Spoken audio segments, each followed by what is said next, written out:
Henry McClure Live. It's so easy to fall into the trap of Topeka. Ooh, they're doing so good here and so good there. And it's such bullshit. I'm serious. I was watching the Jetto meeting last night, and I looked at some of the plans of this thing. And thinking about $9.5 million. And then I hear, well, hey, what a good time to renovate the top floors. Well, no shit. You got $9.5 million in taxpayer money going into this thing. Well, that'd be a good time to renovate the top 2 floors. And then on top of it, some of the meeting rooms and the conference rooms for the new business people trying to get going. You got to rent them. You got to pay rent for those things. Well, it's going to increase the income and the revenues of this thing.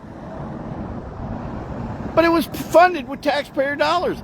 The entrepreneurs ought to be able to get in for free. They paid for it in the first place.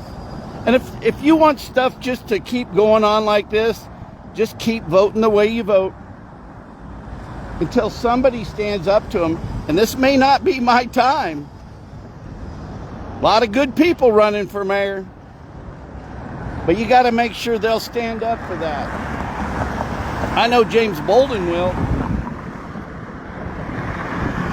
Henry McClure, and I know Henry McClure will. I'm asking you to vote for me for mayor.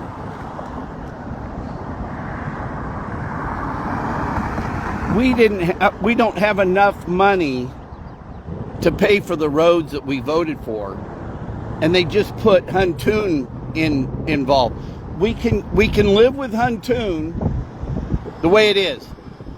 $3.5 million in engineering fees alone to go to Bartlett West. And if you think there's a connection between Neil Dobler and Bartlett West, oh yeah, there is. There's a point in time the toilet won't flush, you'll be so clogged. And it's today.